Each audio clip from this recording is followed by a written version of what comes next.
Welcome to students. Today topic is atomic size.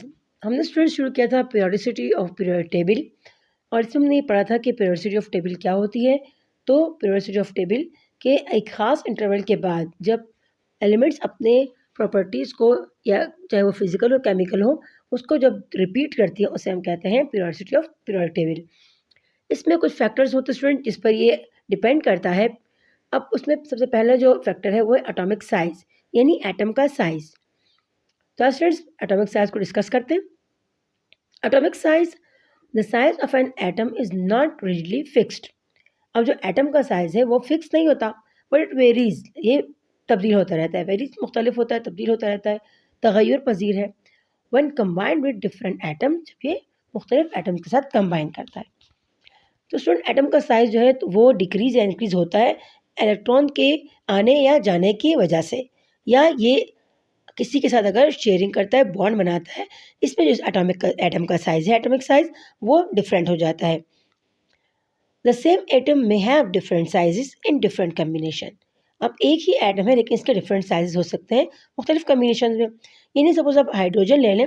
अब hydrogen का size आपके पास students क्या है? अब सपोज या ये आपके पास आ गया न्यूक्लियस, या आ गया आपके पास के शेल, इसमें ये एक इलेक्ट्रॉन। अब ये क्या कर स्टूडेंट, अब ये जब किसी और एटम के साथ मिल जाएगा, सपोज अब ये किसी बड़े एटम के साथ मिल गया, तो अब इसका एटॉमिक साइज बड़ा हो गया। अब क्या हुआ, अगर ये किसी छोटे एटम के साथ मिल गया, सपोज ये आपके पास जो हाइड्रोजन का एटम हो गया, अब ये किसी छोटे हाइड्रोजन से ही मिल जाएगा, अब इसका साइज देखिए चेंज आ गया। यानी एटम का, सेम एटम का साइज चेंज हो सकता है उसके मुख्तलिफ कम्बिनेशंस की बुनियाद पर। क्या है, वो किसी बड़े एलिमेंट से मिल रहा है या वो किसी छोटे से कंबाइन हो रहा है। It must be remembered that an atom is isolation has different size.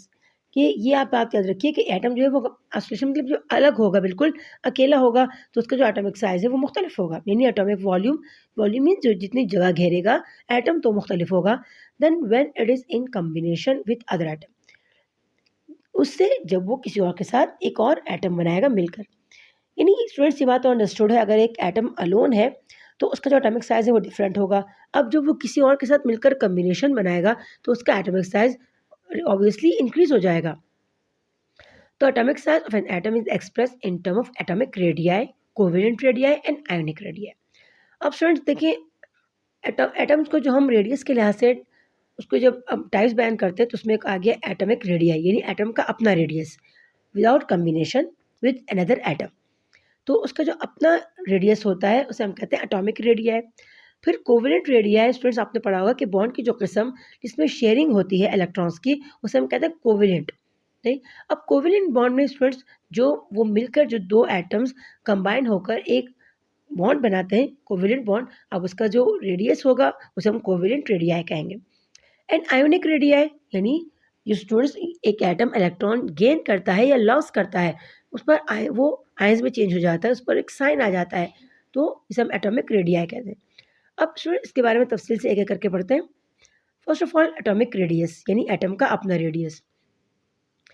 तो distance between the nucleus and the valence shell, यानी आउटर शेल, तो जो फासला होगा न्यूक्लियस से लेकर वैलेंस शेल, यानी वैलेंस शेल हम कहते हैं आउटर मोस्ट शेल को, ये हम पिछले लेक्चर में डिस्कस कर चुके हैं वैलेंस शेल के बारे में। ऑफ एटम, एटम का is term as atomic radii, यानी एटम के रेडियस की जो हम बात करते हैं स्टूडेंट्स, तो वो हम लेते हैं ये न्यूक्लियस से लेकर, आपको यहाँ दिखाया भी है, न्यूक्लियस के सेंटर से लेकर आउटर मोस्ट शेल तक। अब ये आपके स्टूडेंट्स हाइड्रोजन का है, ठीक, तो ये हाइड्रोजन आपके पास स्टूडेंट्स सिर्फ एक के शेल आपके पास होता है, ये के शेल आपके पास मौजूद है, तो इसका जो रेडियाई है तो न्यूक्लियस से लेकर यहाँ तक जो आपको लाइन दिखाई जा रही है ये, तो ये इसका एटॉमिक रेडियाई है। The atomic radius is represented by R, small R से रिप्रेजेंट करते हैं हम। The atomic radius is directly proportional with the number of shells. अब जो एटम का रेडियस है स्टूडेंट, तो वो डायरेक्ट प्रोपोर्शनल में है। डायरेक्ट प्रोपोर्शनल मीन्स कि अगर एक चीज़ ज़्यादा होगी तो दूसरी भी ज़्यादा होगी।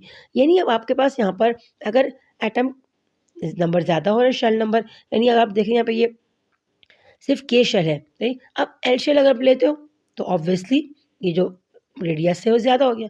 अब आप एम शेल लेते हो तो अब देखिए स्टूडेंट और ज़्यादा हो गया। तो जैसे जैसे नंबर ऑफ शेल इंक्रीज होंगे तो ऑटोमिक रेडियाई भी क्या होगा, ऑटोमेटिकली ये इंक्रीज हो जाएगा। The atomic radius are expressed in the nanometer. अब स्टूडेंट्स एटम बहुत छोटा है तो उसका रेडियस उससे भी छोटा, तो हम एटम का जो रेडियस है उसको हम एक्सप्रेस करते हैं, यानी हम उसको बयान करते हैं नैनोमीटर में। और स्टूडेंट्स आपको पता है नैनो का जो प्रीफिक्स है वो है 10⁻⁹ ये 10⁻⁹ मीटर। तो 1.0 मल्टीप्लाई 10⁻⁹ मीटर यानी नैनो, और द पिकोमीटर यानी 10⁻⁻12। ये स्टूडेंट्स आपके पास ये पिकोमीटर का प्रीफिक्स दिया गया है 10⁻⁻12, यानी एटम बहुत छोटा तो उसका रेडियस उससे भी छोटा, तो हम उसको छोटी प्रीफिक्स में यानी 10 की पावर में लेते हैं, तो 10⁻⁹ नैनोमीटर एंड 10⁻⁻12 ये पिकोमीटर। और स्टूडेंट्स के बाद दूसरे नंबर में सॉरी, अब trend of atomic radius in the period table. अब हम पीरियड टेबल में डिस्कस करेंगे कि इसका क्या ट्रेंड होगा, यानी आया ये इंक्रीज होगा पीरियड में ऊपर से नीचे तक या ये डिक्रीज होगा। तो अब trend of atomic radius in group, पहले हम ग्रुप की बात करते हैं स्टूडेंट्स। अब आपको पता है कि ग्रुप्स किसे कहते हैं स्टूडेंट्स, तो the atomic radius in period table increase in group. Group students आपको पता है ग्रुप ये जो है आपके पास ये वर्टिकल लाइन, इसे हम कहते हैं ग्रुप्स। पीरियड आपको पता है स्टूडेंट्स ये रॉ वाले ये पीरियड होते हैं। अब ग्रुप में क्या होता है स्टूडेंट्स, तो the atomic radius in period table, जो एटम का रेडियस है पीरियड टेबल में इंक्रीज ये बढ़ता है इन ग्रुप्स में फ्रॉम टॉप टू बॉटम, ऊपर से नीचे जाते हुए। अब ये क्यों इंक्रीज होता है स्टूडेंट्स, तो due to addition of new shells, कि भाई इसमें नए शेल ऐड होते हैं in successive periods and shielding effect of electron, कि इसमें जब नीचे आप जाओगे ग्रुप में, अब देखो स्टूडेंट्स यहाँ पर हाइड्रोजन है तो इसमें एक ही शेल होगा के शेल, नहीं के शेल। अब लिथियम तो इसमें दो होंगे के एंड एल, फिर आपके पास सोडियम के एल एम एम और फिर के एल एम एन। जैसे जैसे आप नीचे जाओगे स्टूडेंट्स तो नंबर ऑफ शेल्स बढ़ेंगे। अब नंबर ऑफ शेल्स बढ़ेंगे तो ऑटोमेटिकली जो उसका एटम का रेडियस होगा ये भी क्या होगा, बढ़ेगा। अब ये पीरियड में कैसे काम करता है, trend of atomic radius in period, the atomic radius decrease in period from left to right. अब पीरियड में स्टूडेंट्स इधर चेंज है कि अगर आप लेफ्ट टू राइट जाओगे तो क्या होगा, ये डिक्रीज होगा। अब डिक्रीज होने की वजह क्या आगे लिखा भी है, due to addition of electron in the same shell, कि शेल तो वही है लेकिन एडिशन ऑफ इलेक्ट्रॉन्स हो रही हैं। अब स्टूडेंट्स आप यहाँ पर देख सकते हैं, हम बात करते हैं, चलें ये एल शेल को हम लेते हैं, राइट। अब एल शेल में आप स्टूडेंट देख सकते हो कि भाई lithium, barium, boron, carbon, nitrogen, oxygen, fluorine and neon. अब लिथियम ये के शेल है, सॉरी एल शेल। अब आपका जो लिथियम है सपोज ये न्यूक्लियस आ गया, ये के शेल और ये एल शेल। अब अगर आप ये जो सेकंड नंबर के जो आपके पास ये पीरियड है इसमें अगर आप देखो स्टूडेंट्स तो इसमें आपके पास एक ही शेल होता है जो है एल शेल।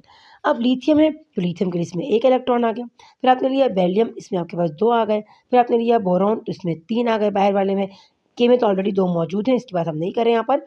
कार्बन आया तो कार्बन में चार आ गए, नाइट्रोजन में पाँच आ गए और ऑक्सीजन में छः, फ्लोरीन में सात एंड नियॉन में आठ। तो अब एक ही शेल में एटम्स इलेक्ट्रॉन्स की तादाद ज़्यादा हो रही है तो अब उसका जो साइज़ है वो क्या होगा, वो कम। अब कम होने की वजह क्या स्टूडेंट्स, अब देखें हमने ये पढ़ा था कि जैसे जैसे इलेक्ट्रॉन बढ़ेंगे वैसे वैसे प्रोटॉन भी बढ़ेंगे। अब क्या स्टूडेंट्स, अब यहाँ पर अब जब आप यहाँ पर एटम बढ़ाते जाओगे, इलेक्ट्रॉन बढ़ाते जाओगे तो ऑटोमेटिकली प्रोटॉन भी ज़्यादा होगा।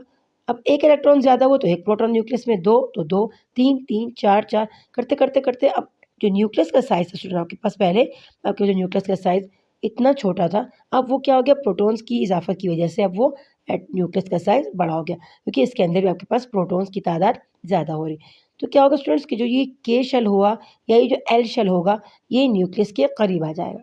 क्यों, क्योंकि इसमें इलेक्ट्रॉन की तादाद ज़्यादा हो रही है तो ऑटोमेटिकली यहाँ प्रोटॉन्स की तादाद न्यूक्लियस के अंदर ज़्यादा हो रही है तो न्यूक्लियस एक्सपेंड करेगा। अब न्यूक्लियस एक्सपेंड करेगा तो शेल तो वही है, यानी एल से एम शेल तो नहीं जाएगा। एल शेल में जब तक फुल नहीं होगा एम शेल आप नहीं कर सकते हो, तो वो एल शेल में इलेक्ट्रॉन्स की तादाद बढ़ेगी, साथ साथ न्यूक्लियस के अंदर जो है प्रोटॉन्स की तादाद बढ़ेगी। प्रोटॉन की तादाद बढ़ने की वजह से न्यूक्लियस का साइज ऑटोमेटिकली इंक्रीज हो जाएगा, जिसकी वजह से जो नंबर ऑफ इलेक्ट्रॉन्स होंगे और प्रोटॉन तो इनमें फासला कम हो जाएगा। As the number of electron increase the number of proton also increase. अब इलेक्ट्रॉन्स की तादाद ज़्यादा हो रही है तो ऑटोमेटिकली प्रोटॉन भी ज़्यादा हो रही है, which increase the nuclear pull on the electron, जिसकी वजह से अब न्यूक्लियस की तादाद, न्यूक्लियस में प्रोटॉन की तादाद ज़्यादा है तो ऑटोमेटिकली उसका जो चार्ज है वो भी ज़्यादा है तो उसकी जो ताकत है ज़्यादा हो गई, तो वो इलेक्ट्रॉन को पुल करेगा, अपनी तरफ खींचेगा and pulls them nearer to nucleus, उसको न्यूक्लियस के करीब लाने की कोशिश करेगा। थस एटॉमिक रेडियस डिक्रीज, तो एटम का रेडियस जो है वो स्टूडेंट्स वो क्या होगा, वो डिक्रीज हो जाएगा। तो होप स्टूडेंट्स आपको आज का लेक्चर समझ में आ गया होगा। अगले लेक्चर में इंशाल्लाह हम उसके बारे में फिर बात करेंगे, कोई कोवेलेंट रेडियाई क्या है, या आपके पास जो है इसकी एग्जाम्पल वगैरह, इसको इंशाल्लाह हम अगले लेक्चर में डिस्कस करेंगे, क्योंकि ये लेक्चर थोड़ा बड़ा हो गया। तो होप स्टूडेंट आपको आज का लेक्चर समझ में आ गया होगा। अगर कोई भी बात समझ में ना आई स्टूडेंट, आप कमेंट करके पूछ सकते हैं। अपना बहुत ज़्यादा ख्याल रखिएगा, दुआ में ज़रूर याद रखिएगा। टेक केयर, अल्लाह हाफ़िज़।